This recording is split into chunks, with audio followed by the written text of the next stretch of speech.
Today we're going to be taking a look at the religion in the Hellenistic period, particularly the mystery cults, the Hellenistic mystery cults.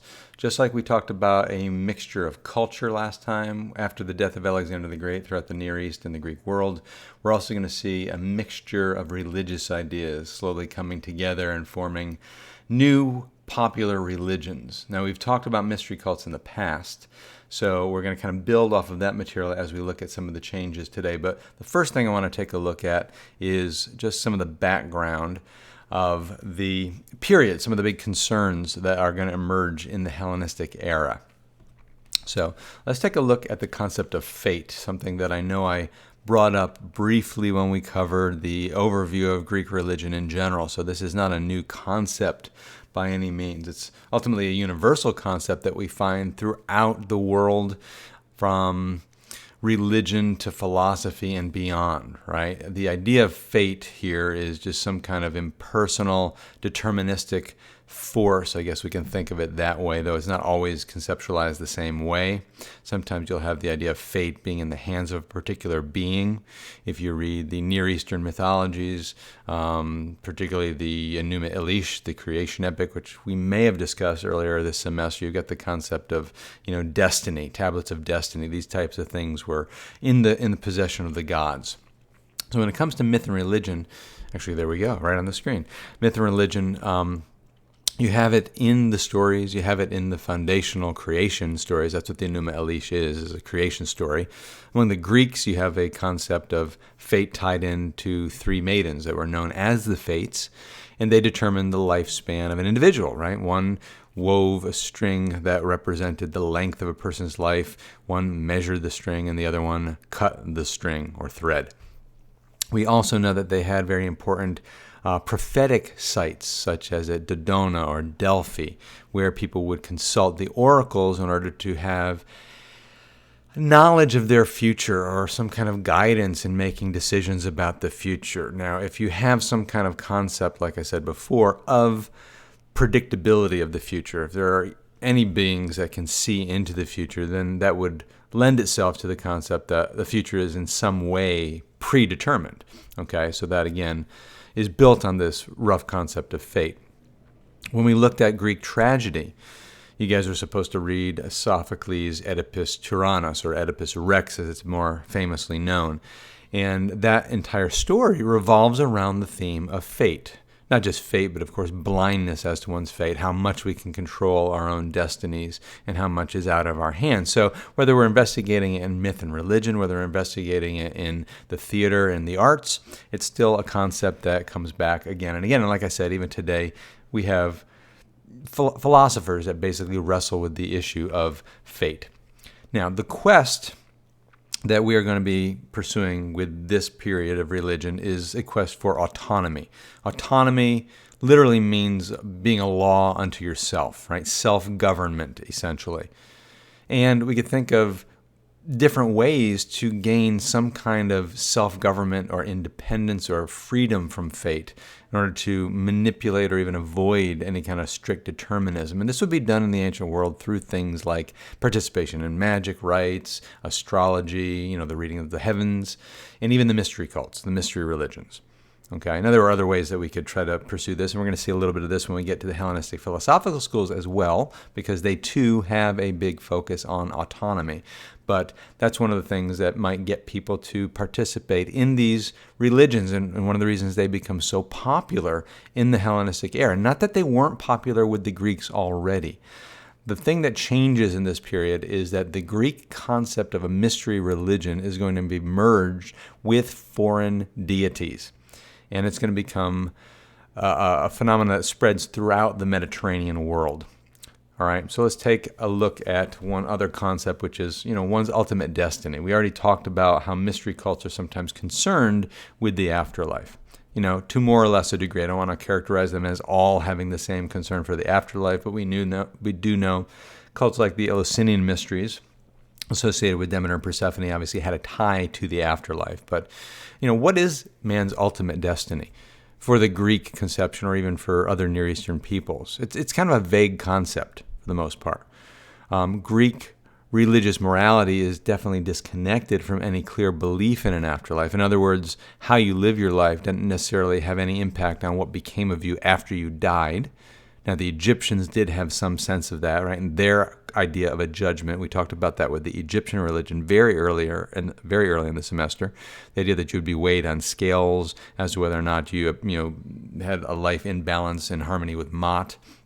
But the Greeks didn't have that concept. Okay, Greek religion didn't give even a satisfactory conception of what the soul was. Right? You have different ideas about that, and in mythology, it's basically just some kind of shadowy existence after death. Whatever the soul is, it's like a shade, right? Very vague. In Homer, that's exactly what you have, are just shadows of departed humanity that dwell somewhere below. No substantial existence, definitely no concept of a paradise or necessarily even a punishment.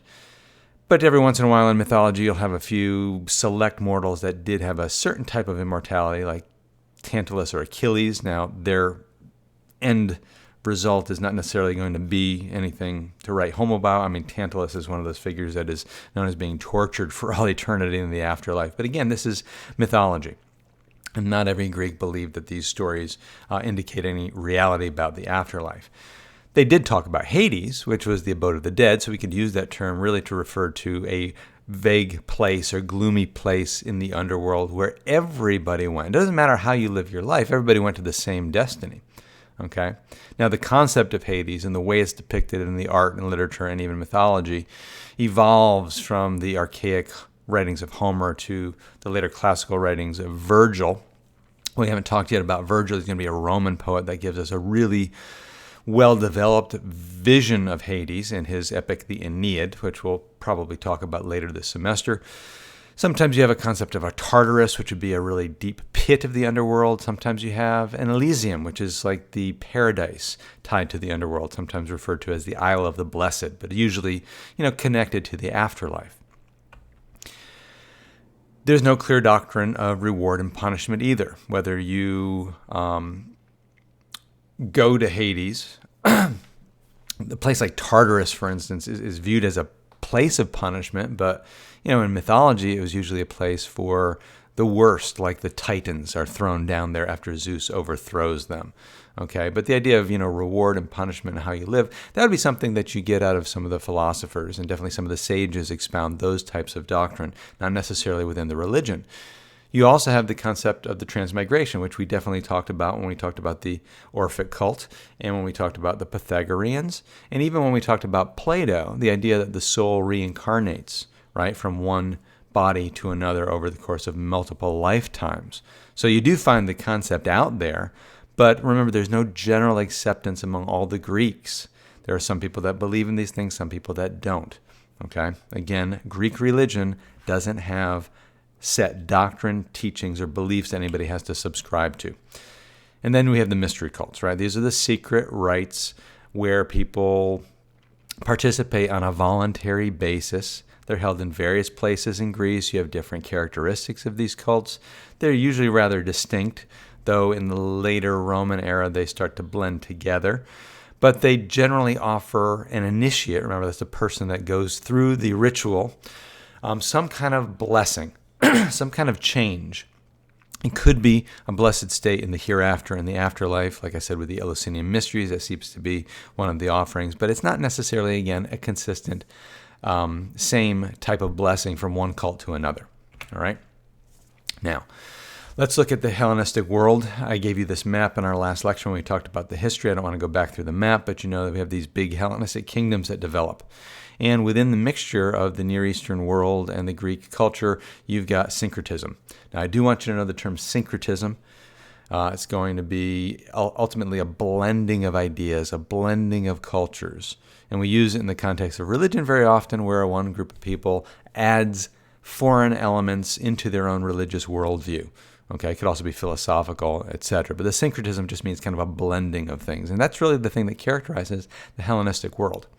You've got Near Eastern gods that begin to be imported into the Greek and Roman world. Like the Ptolemaic Empire is going to give us particular beings like the god Serapis, the goddess Isis. In the Seleucid Empire, you've got the gods known as Cybele, goddess, and the god Mithra. We're going to look at Hellenistic cults dedicated to all these individuals just shortly. And then you fuse these particular deities with elements of the native Greek mystery cults. These religions originally were not mystery cults. They didn't have mystery cults in the Greek sense in those parts of the world. So this really is a blending. Now, the reverse is also happening during the Hellenistic era. It's not just that these foreign gods are coming into the Greek world, but a lot of the older Greek mysteries, like the Orphic cult, Dionysian cult, Eleusinian mysteries, those types of things are being exported outward. Now, maybe not so much the Eleusinian mysteries, because that's really tied to a particular location within the Greek world. But, these things go in both directions. Okay? So, you're also going to have more and more cults added, especially after 100 BC. That's going to be really the period where you have the most spread of these types of systems. Okay? On through the 3rd, 4th centuries AD. Anyways, let's look at a few of the gods. First, Serapis. This is going to be the least influential and popular of all the mystery cults of the Hellenistic era. Ptolemy I, remember, is the ruler of Egypt, one of Alexander's generals.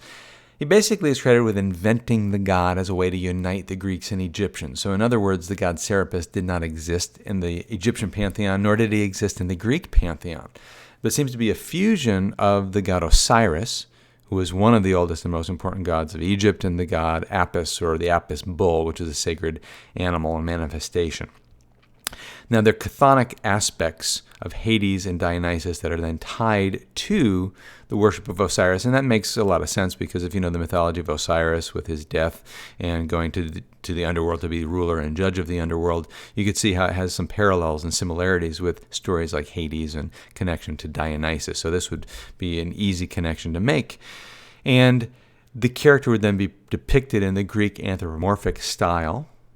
And, for instance, this particular statue here is supposed to be the god Serapis, but it's very much in the style like you would see images of Hades in Greek and Roman art. He had a major precinct in the city of Alexandria. Again, this would be the city where the whole religion would have started, right? The capital of Hellenistic Egypt. And this is the ruins here in that little illustration there of the Serapeum, okay, the temple precinct in Alexandria. You can see the modern city of Alexandria in the background. Remember, this is still, wasn't just a major city in the ancient world, it's still a major city in Egypt today. And it was a god that would become essentially the patron of the dynasty, right, the Ptolemaic dynasty. But it's never going to be popular really beyond the Ptolemaic kind of push. And the only reason the god gains, I think, any recognition is because of his connection to a goddess who really is very popular in the ancient world, and that's the goddess Isis. Okay, so let's talk a little bit about Isis worship. This is, out of the Hellenistic cults, the most popular Hellenistic cult. Later, it's going to be probably the chief rival to Christianity in a certain sense when Christianity shows up on the scene. And it's based off of really the most popular and important Egyptian deity by this era, which is the goddess Isis. Now, there were lots and lots of Egyptian gods. We looked at some of them earlier in the semester. Isis, in a way, let's just talk about her background as these slides come up. In a way, she kind of swallows up many of the other goddesses in the Egyptian pantheon, but she is originally kind of a mistress of magic. She is the one who wields the divine words, and she gains the ability to do this from both her father Thoth and the god Ra, who is the chief god of the sky, the great sun god, both of which had power over words and magic. And in various myths, she gets these powers or is taught these skills from one of the two. Okay, she's also a goddess of nature, where she controls the water and the earth, the fertility. Okay, a goddess of grain. She is also the queen of the underworld, in that she's married to the god of the underworld, Osiris. She's a goddess of resurrection. In the story of Osiris, she has something to do with his revivification, where he comes back to life in order to rule the underworld. This sort of a resurrection type of motif. She's a giver of life in that sense.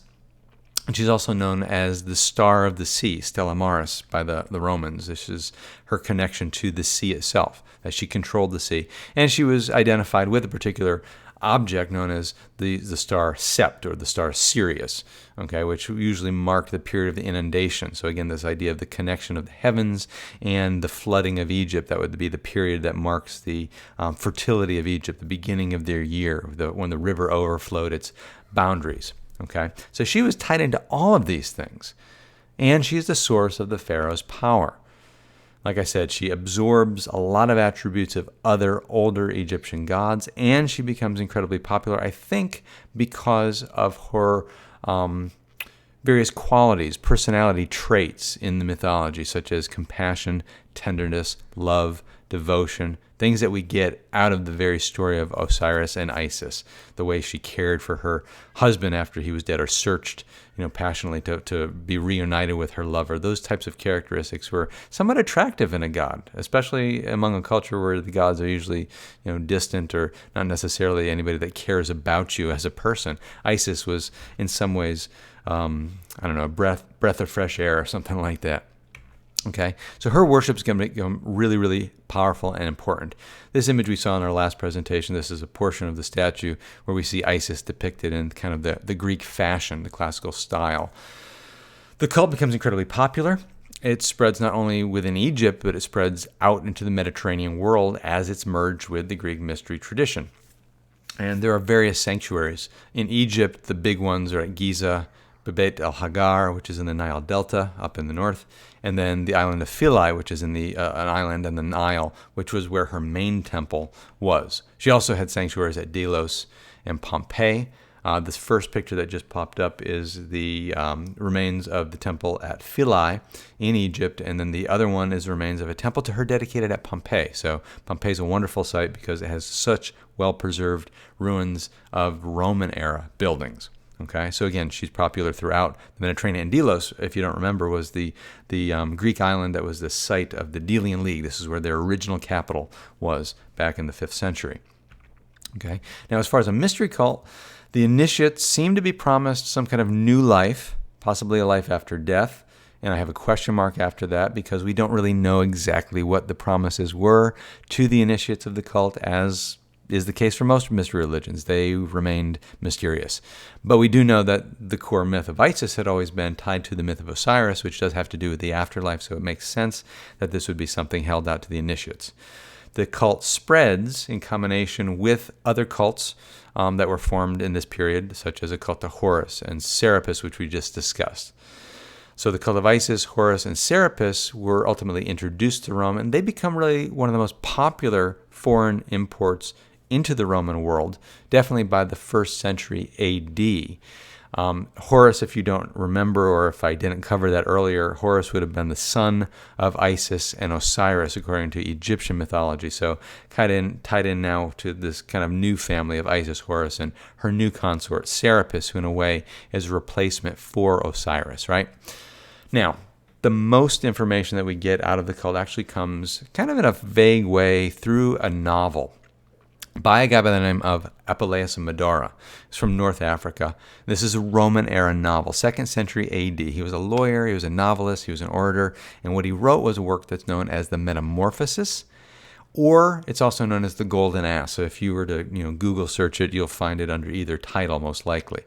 And it seems to be a thinly veiled apologetic for the cult and an autobiography of Lucius Apuleius himself. The main character of the story is a guy by the name of Lucius who goes on an adventure that includes being initiated into her rites. By the end of the novel, this guy Lucius becomes an initiate into the mystery cult of Isis. Now, the reason it's called The Golden Ass, if you have never read it, and I'm assuming most of you haven't, it's actually kind of a fun novel, is because this guy Lucius, in the beginning of the novel, gets involved in the world of magic, and sorcery, and accidentally transforms himself into a donkey. And the rest of that's why I said it's kind of a pseudo autobiography, because most likely he wasn't actually turned into a donkey, but his adventures basically take him towards Isis, who eventually is involved in his redemption and becoming human once again. You can wonder whether the whole idea is metaphorical, but whatever the case, at the end we do have a glimpse of his initiation, but like I said, very vague. Okay, he definitely had acquaintance with the cult and most likely was an initiate himself, the author. Now, the cult ultimately dies out. Like I said, it becomes incredibly popular, but Christianity, which is its main competitor, ends up growing to dominate the state by the 4th century AD, and then the cult diminishes, and the last vestiges and temples to Isis are ultimately closed in the 6th century, mainly around the time of the Roman Emperor Justinian. Okay, so that's the cult of Isis. Let's take a look at the next cult, and this is going to be a cult that emerges probably out of the Seleucid territory. This was a goddess, Cybele, or Cybele, who originated in Mesopotamia and Anatolian mythology.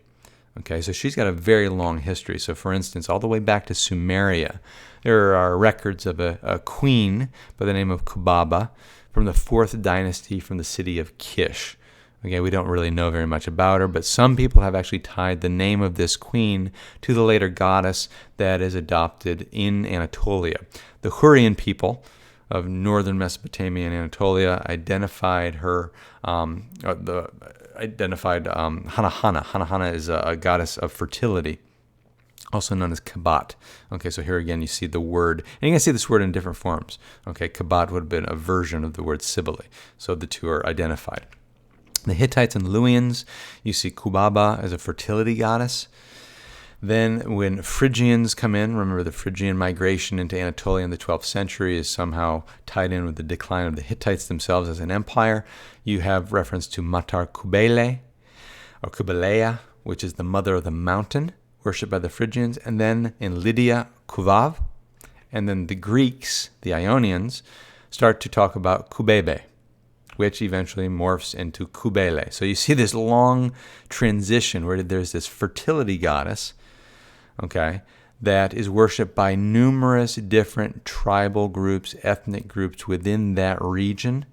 And eventually you have an evolution of the goddess as she comes into the Greek world and the mystery tradition. So pre-Hellenistic period, she is identified by the Greeks with other mother goddess figures and fertility figures like Gaia, Rhea, Demeter. All right, those are the big. Gaia herself is Mother Earth, right? If you don't know Greek mythology, Rhea and Demeter are both goddesses of grain. And her rites were viewed in this earlier period as definitely non-Greek, right? She is universally recognized as a foreign deity. But then the mystery characteristics come in, right? She's a chthonic element, right? As a fertility goddess, a goddess of the earth, that makes sense. There are ecstatic aspects in her worship, the use of music, wine, and dance, very similar to things we see out of the Bacchic tradition. She's attended by Corybants, which are the worshippers that play the music and dance before her. They hold a tympanon, which is basically a type of tambourine or a drum of sorts. She's referred to as Potnia Theron, or the mistress of wild animals. She's depicted usually in a chariot drawn by lions, and is somehow a mediatrix, meaning a mediator between the wild and the civilized. She becomes not only associated with the mountains and fierce animals, but she becomes associated with civilization and city walls, which is kind of an interesting mixture of this, ecstatic and civilized elements blended together. So here you actually can see a bronze figurine that shows the goddess herself holding a tympanon, sitting on a chariot drawn by these awesome-sized lions in front of her, and below that a Corybant dressed with a Phrygian cap. That's a cap that usually indicates a Near Eastern origin, playing himself one of these instruments, okay, in art. The Greeks linked her with another figure, a fertility deity known as Attis, who is in the mythology that develops a son, sometimes a son, sometimes a consort, usually a consort either way, consort being a lover. And in the stories of Attis, and there are various variations, almost always he ends up being castrated. He's a shepherd figure, but he's castrated where he dies in this mythology, a lot of times due to the intervention of Cybele. It's a little bit hard to really summarize that story right now. Sometimes it has to do with him kind of betraying her and going off and marrying another, and in her grief she causes a madness to befall him, and he ends up being castrating himself and dying. Okay, kind of a gruesome tale and fate. But Attis is said to have been the initiator of the cult and the original priest behind the cult. And the actual priests within the cult, which were known as the Galli, they were linked to the Attis myth in kind of a gruesome way, because they too had the ritualistic initiation ceremony of self-castration. The Galli were eunuch priests that served her. And the title of the high priest of the group is often the Attis, okay, taken from the mythological character. All right, this is what's going to emerge in the Hellenistic period. All right, the devotion is going to increase, it's going to spread, and it's going to spread into the Roman world, and this is where we get some really interesting information. So I know I'm jumping back and forth between Hellenism and Roman era, but remember the Romans have come into the Hellenistic era in the 3rd century BC, and this is going to be something that's introduced to Rome in the 3rd century BC. The Romans refer to Cybele or Cybele as Magna Mater, meaning the Great Mother, right? The great fertility goddess. And she was imported officially to Rome in 204 BC. Through the advice of the Cybelean oracles, which were some of the Greek oracles down, I believe, associated with the city of Cuma in southern Italy. Now, if you don't remember, I introduced the war in the last lecture known as the Second Punic War. This is near the end of the Second Punic War. Rome had been at war with Carthage and was really performing fairly poorly. And the Romans, which we'll learn later, are incredibly religious people and often would adopt whatever god they come across that they think could help them. So they had, were consulting oracles to figure out, what gods will help us in this war against Hannibal. And ultimately they say, well, you need to import the sacred goddess of Asia, of Anatolia, right? So they import her worship along with a sacred black stone that comes from the city of Pergamon. Pergamon is one of those Hellenistic city-states, or rather kingdoms, that was tied to Rome, right? This was a great ally of Rome and would later be given to Rome in 133. But it's the only foreign cult that is ever officially brought into the Romans by the government and recognized as a Roman state cult. Now, it's not unusual maybe somewhat unusual, but it's not unknown for there to be Hellenistic, or rather mystery cults in general, being tied into the state religion. The Eleusinian mysteries of Demeter that we talked about before were also a religion that was a mystery cult, private religion, but also ended up getting state recognition and officially was tied into the Athenian civic religion. This one is also done, but it's going to be kind of weird, okay? One of the reasons that the Romans are willing to adopt this foreign goddess is because the Romans themselves trace their origins back to Anatolia. So if you don't know anything about the origins of Rome, we'll talk about that very soon. We're getting to Rome shortly. But they believed that their founding fathers, for the most part, were exiles from Troy. And Troy is in Anatolia. So the idea that Cybele was a Trojan goddess that was more attractive to the Romans in her importation. Now, the priests that I just mentioned, the Galli, show up in 204 BC into the city of Rome. They're mendicants, which means they're the types of priests that were poor and survived by begging. Okay, they were kind of traveling beggars for the most part. They're also described in very effeminate terms. They're described as being effeminate, and that probably has something to do with the fact that they practiced the self-mutilation and castration. All right, that would make sense for the Romans to think of them that way, eunuch priests. That would be very, very contrary to Roman practice. Romans didn't have that type of practice. As a matter of fact, castration was illegal for Roman citizens. Now, they also, when they worshipped her, would dance around with blades and knives, and in a state of frenzy, begin gashing their arms and stuff and letting the blood flow. A kind of ecstatic and gruesome worship of the goddess. And this shocked the Romans, right? Here you're importing this foreign cult, and immediately the displays cut against any civilized Roman custom. So the Roman response is initially to forbid Roman citizens to participate. They can't just kick the cult out, because you don't do that to a goddess, right? You brought her in at the advice of the oracles, and you need to respect the goddess. But they can forbid Roman citizens to become involved. So this is not going to be a really popular cult, at least initially.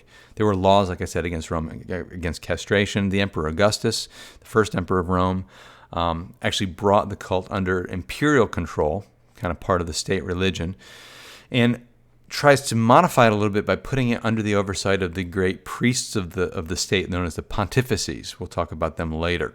And under the Emperor Claudius, who was in one of Augustus's immediate successors within his own dynasty, he officially opens the priesthood to Roman citizens and introduces a position known as the Archgalli, or the Archgallus, for singular, which was the high priest or the head priest of the Galli, who was not a eunuch. And that individual, of course, could have full citizenship because, if you had castrated himself, he would not be able to participate as a citizen.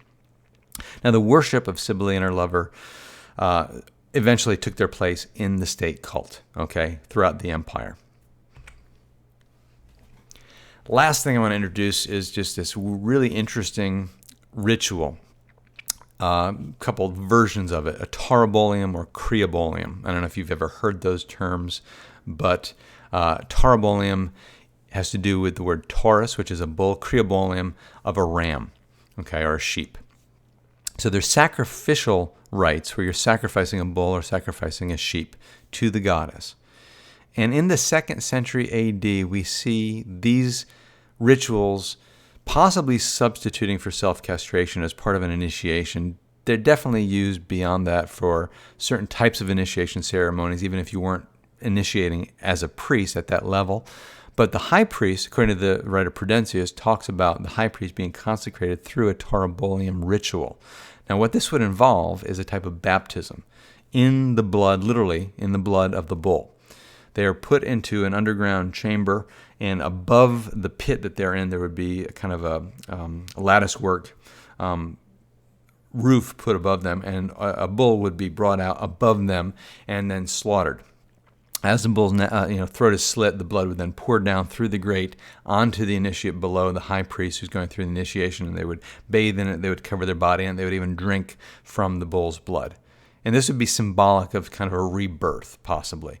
The rebirth of Attis. Eventually, you do have the mythology of this Attis figure becoming, in some sense, reborn, usually as a tree, but that would be kind of a later tradition, and this is, of course, a later ritual. So it could be used for purification, regeneration. Some of the original inscriptions of these ceremonies that we have records of indicate that there would be a blessing that lasted for a particular period of time, maybe upward of 20 years, and later you do have references to the priest coming out of the ritual as divine, as one reborn for eternity, to quote some of the references that we have. And that would have been in the late 3rd and 4th centuries AD. So again, this is definitely later Roman era material. So you can see that these cults actually are born, some of them, in the Hellenistic period, but they continue to morph, grow, and change over the course of time. And we're going to come back later this semester and try to look somewhat at the morphing of these cults in relation to the Christian cult that springs up in the 1st century AD. But for now, let's look at one last Hellenistic cult, and this is going to be a cult that actually does not originate during the Hellenistic era, but it's still a Hellenistic cult in the sense that you're taking a foreign god, the god Mithra, and he's being interwoven into the Greco-Roman Greco-Roman mystery tradition. So the origins of the god, if you've never heard of Mithra, dates all the way back to the early Hindu pantheon. He's an Indo-Iranian god. Mitra in India and Mithra in Persia. Different variations on the name. Mitra was part of the Hindu pantheon that shows up in the oldest scriptures known as the Vedas. Then Mithra would be a Persian sun god, basically a god of covenants and contracts within the Persian territory. The Azata are, and this is I think where you may have heard of the figure, the Azata Mithra was a servant figure under the god Ahura Mazda within the Zoroastrian tradition. Remember, a lot of the pagan gods of pre-Zoroastrian Persia took other roles once Zoroastrianism was introduced, which is, again, a monotheistic religion. So Mithra remains important in the religion, but as a Yazata, or an angelic figure. He becomes actually the subject of the Yash, certain poems that were written, and part of the Avesta that were written during the Sasanian period. Anyways, Mithra, they didn't have any cult in either Hinduism or Zoroastrianism. So the cult of Mithra actually arises apparently in the late 1st century AD. That's why I'm saying it's not Hellenistic era, it's in the Roman Empire. And it's going to be incredibly popular and spread mostly through the Roman soldiery. Right? It was very popular among Roman soldiers, probably because this had a communal aspect that was fairly permanent, a bond, and it was only open to men. and with this emphasis on duty and loyalty that would be very, very attractive to kind of the soldier mentality. Women are excluded. They definitely maintained a strict secrecy, but they would gather, not just regularly, they would gather weekly to worship together, okay, on the day of the sun, which is the day that we know as Sunday. So let's take a look a little bit at Mithraism, some of the things that we know about it. Again, based off of fragmentary evidence from mainly later Christian writers of the 2nd, 3rd, 4th centuries. Anyways, it was a permanent community. Like I said, regular worship was conducted.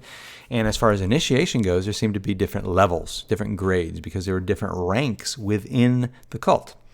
The lowest rank, the initial initiates, would have been at the level of Corax, which was associated, again, all of these levels, Corax, which is the raven level, were connected to different heavenly bodies. And there definitely is some theorizing as to how much this cult had to do with some kind of greater cosmology and connection with some kind of cosmic redemption.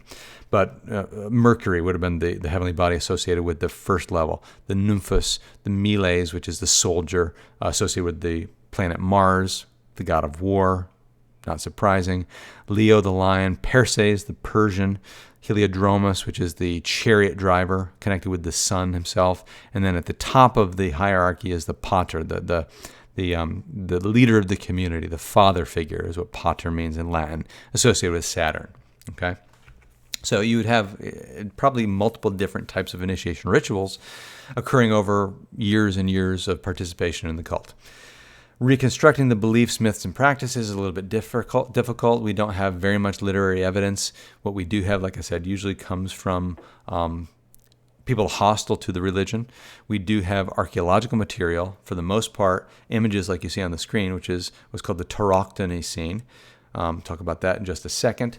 You have also Mithraea, which are the temples where they worshiped. These were very small community gathering places.